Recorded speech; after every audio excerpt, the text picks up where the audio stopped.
Now, in other trending news, man, I got to send out my prayers and my condolences to the Stone family. You know, Angie Stone, she passed over the weekend, man, and that was devastating to the hip hop community as well as the R&B and neo soul community. And I mean, it was just crazy. I mean, Wick, I'm gonna start with you. I mean, how did you feel when you got the news that Angie had passed? Well, like I told you, I hate to say this, but I'm so numb. I haven't even healed from a lot of the past stuff, and so to hear that it was shocking. Yeah. It's already conspiracy theories floating around. Yeah.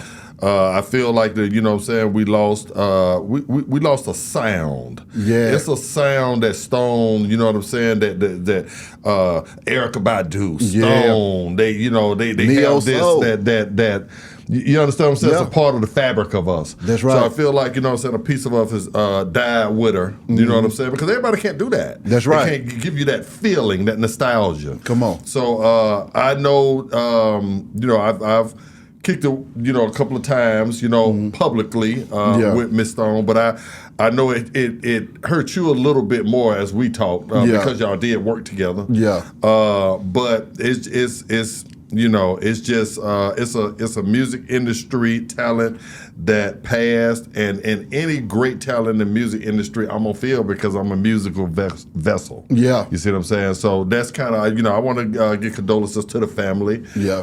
And to all her fans that loved her, and that includes me. Exactly.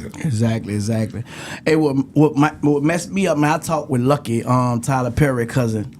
And he said he had just got the rights, to her life story and things, and they was working on, putting some things together. Yeah. And that happened. And what shocked me, man, when he said the whole band was in the Sprinter and everybody else survived and she didn't. You know what I'm saying?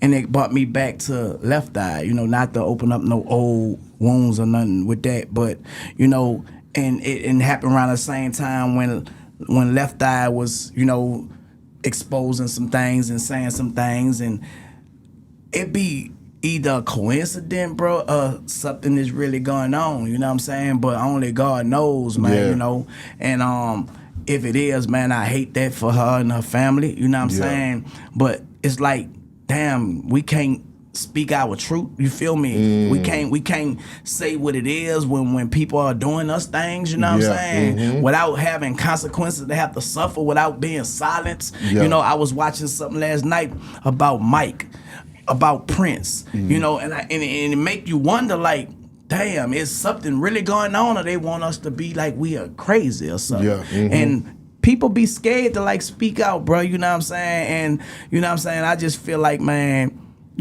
like if you can't tell your truth, man, like, what it is, bro. Like, you feel me? It is what it is. But my condolences goes out to her and her family, bro. You know what I'm saying? And we got to do better, y'all. We got to do better. We got to, keep God first, man. Everything else going to fall in place. That's right. For me, about 10 years ago, I had the opportunity to work with Angie over there at 107.5 when I was producing Carol Blackman's Magic Mid Days. They actually put a show together. Her, Carol Blackman, Terry J. Vaughn, and Jaquetta Williams. It was Women's Wednesday. I was producing that show. And then when Angie would fill in for Carol, I would produce the shows and work closely with her.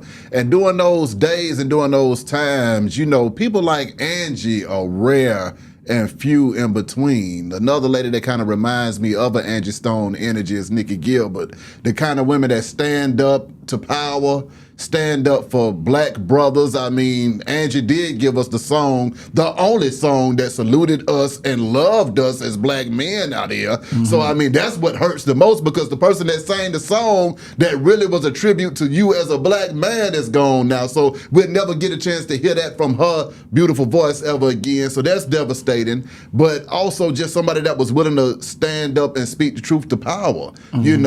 Those women, those are the backbone women that we all need and that we lean on, that keep us strong, that allow us to fight and go forward. So, it's definitely devastating to me. I feel the pain of her family and all of her friends. As you can see, you know, what's so crazy, once again, when somebody passes, you don't realize the impact that they have on the world until that impact just gets dispersed when they pass away. And you saw on Instagram how everybody had a picture with Angie. Yeah. Everybody had a story about Angie. Crazy. Come on, man. It's crazy. And why wait till people leave? Yeah. You know, they start trending. Yeah. For you to act like you love them so much, you know what I'm saying? Like, show people that love, man, when they up or they down, you know, because when people are receiving that, bro, it makes a big difference in people's life. Because people be depressed, suppressed, and oppressed because they don't feel the love. Exactly. You know what I'm saying? And to hold that back, I just think it's very selfish of individuals who do that, bro. You know what I'm saying?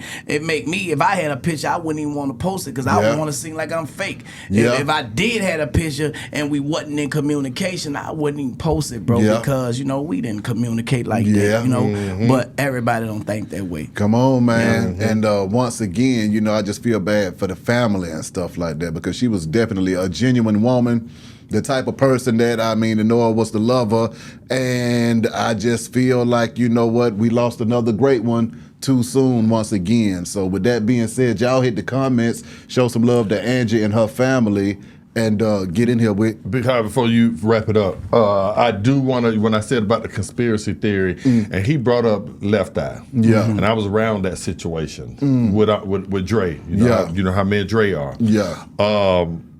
And he's absolutely right.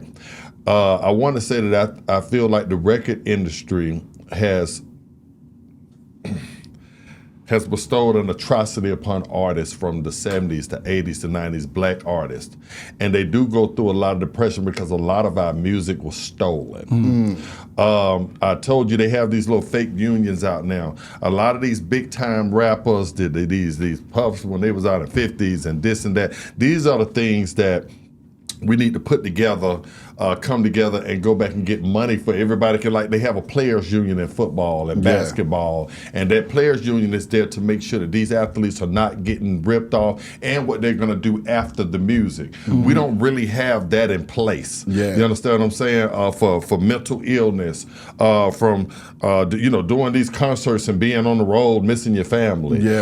From a lot of people taking your money. You understand what I'm saying? These things lead to, not in this case with Angela, but it does lead to mental illness and have you over in Honduras seeking help. You know what I'm saying, help from spiritual help from this and this and these, and you know, it's a microcosm of life. Exactly. You know what I'm saying? So I do want to say that that, you know, with people that are doing the conspiracy theories, a lot of people be mad at them. But I embrace conspiracy theorists because sometimes, you know, shaking a tree, you know what I'm saying, our apple will fall. Exactly. Another person I want to bring up with, I was real cool with, man, the cussing pastor. You know what I'm saying? He passed away, man, out of Memphis. You know, one thing about that is Matthews, man, you know, he was very controversial, you know, and, you know, the story had broke on him, you know, the controversy that happened, you know, we ain't gonna speak about that. He recently just passed.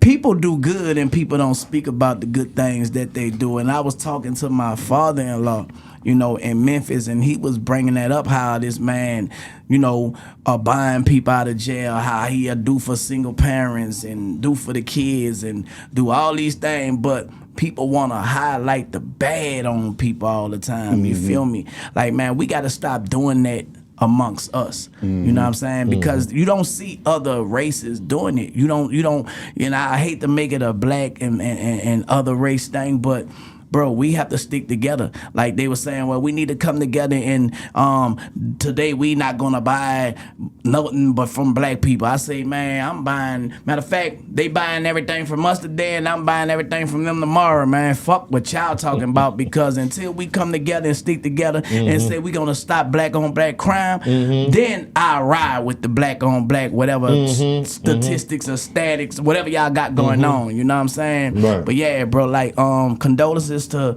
that is Matthews, man, the cussing pastor as well, man.